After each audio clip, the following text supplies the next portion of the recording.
అమెరికాలో green card జారీ చేయడంలో ఎన్నడూ లేనంత ఆలస్యం అవుతుంది. ఏకంగా 1,13,00,000 అంటే 11.3 మిలియన్ అప్లికేషన్స్ ఇంకా పెండింగ్ లో ఉన్నాయట. దీనివల్ల మన భారతీయులకే ఎక్కువ దెబ్బ తగులుతుందంట. సో చాలా ఏళ్లుగా ఎదురు చూస్తున్న మన వాళ్లకు ఈ పరిస్థితి మరింత కంగారు పెంచుతుంది. సో ట్రంప్ రెండోసారి వైట్ హౌస్ కు వచ్చిన తర్వాత అమెరికా ప్రభుత్వం ఇమ్మిగ్రేషన్ సేవలు USCIS వాళ్ళు ఇచ్చిన లెక్కల ప్రకారం ఈ షాకింగ్ విషయాలు బయటపడ్డాయి. 2025 ఆర్థిక సంవత్సరంలో జనవరి నుంచి మార్చి వరకు వచ్చిన 1.6 మిలియన్ న్యూ అప్లికేషన్స్ తో కలిపి మొత్తం పెండింగ్ అప్లికేషన్స్ 11.3 మిలియన్స్ కు చేరిందట. అప్లికేషన్లు పెరుగుతున్నా కూడా USCIS మాత్రం ఈ 3 నెలల్లో కేవలం 2.7 మిలియన్ కేసులను మాత్రమే పరిష్కరించగలిగింది.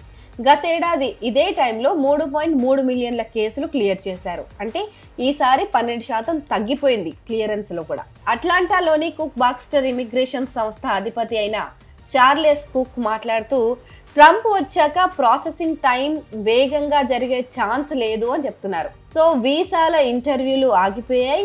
USCIS కావాలని ఈ దాదాపు అన్ని కేసులను కూడా నెమ్మదిగా డీల్ చేస్తోంది అని కూడా ఆయన ఆరోపించారు. అంటే ట్రంప్ సలహాదారు స్టీఫెన్ మిల్లర్ అమెరికాలోకి చట్టబద్ధంగా వచ్చే వలసదారుల సంఖ్యను తగ్గించాలని చెప్పి USCIS కు కావాలనే కొన్ని ఆర్డర్స్ ప్రైవేట్ గా పాస్ చేశారని కుక్ ఆరోపించారు.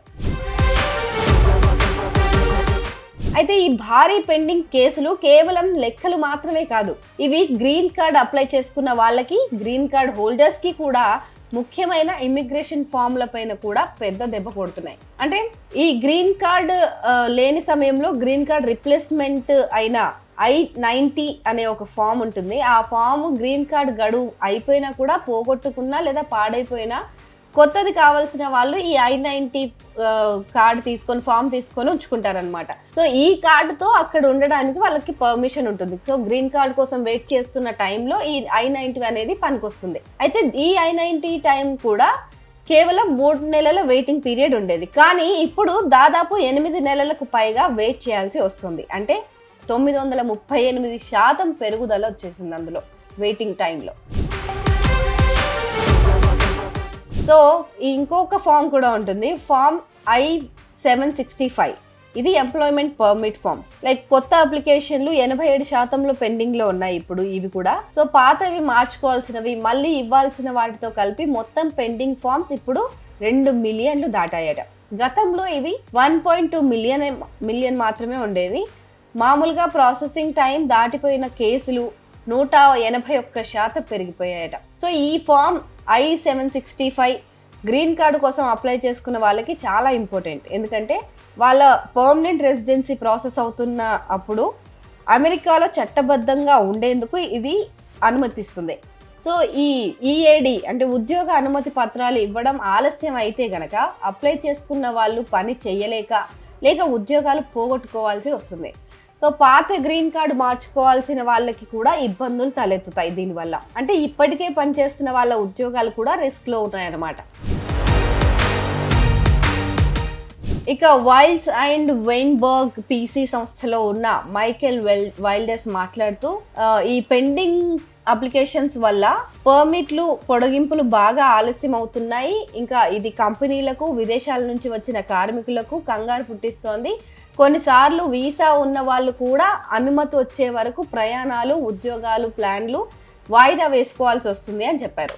అంటే భారతీయ గ్రీన్ కార్డ్ అప్లికేషన్స్ ఇప్పటికే దేశాల వారీగా ఉన్న పరిమితుల వల్ల, అంటే పర్ కంట్రీ లిమిట్స్ ఉంటాయి కదా, వాటి వల్ల చాలా కాలంగా ఎదురు చూస్తున్న వారికి ఇప్పుడు అడ్జస్ట్మెంట్ ఆఫ్ స్టేటస్ లేదా ఇంటర్వ్యూలు మరింత ఆలస్యం అవుతాయని ఆయన హెచ్చరించారు. సో ఈ ఆలస్యం వల్ల ఉద్యోగ పర్మిట్ల పునరుద్ధరణలు కూడా దెబ్బతింటాయి.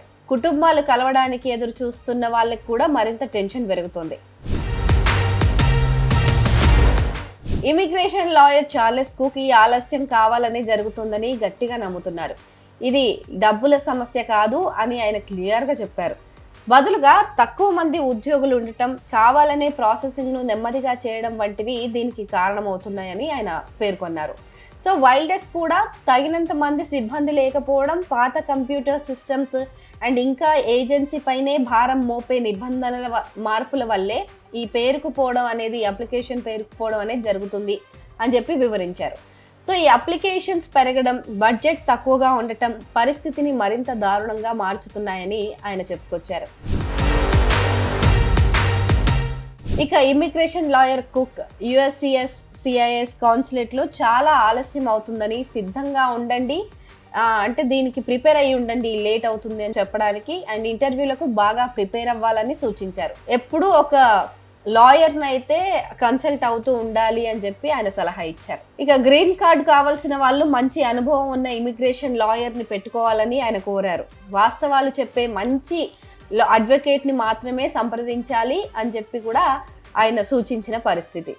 సో వైల్డెస్ కూడా సిబ్బందిని పెంచకపోతే, టెక్నాలజీని మెరుగుపరుచుకోకపోతే, ప్రభుత్వం నుంచి సపోర్ట్ రాకపోతే ఈ ఆలస్యం ఇలాగే కొనసాగుతుంది. ప్రస్తుత పరిస్థితి అయితే రాత్రికి రాత్రి కంప్లీట్ గా సరిచేసే పరిస్థితులు అయితే లేవు. కాబట్టి దీనికోసం ఒక పెద్ద ప్రాసెస్ అనేది స్టార్ట్ అవ్వాలి అని చెప్పి ఆయన కోరిన పరిస్థితి చూస్తున్నాం. మొత్తంగా అమెరికాలో సెటిల్ అవ్వాలనుకునే మన వాళ్ళకి ఇది నిజంగానే ఒక పెద్ద కష్టకాలం అని చెప్పొచ్చు.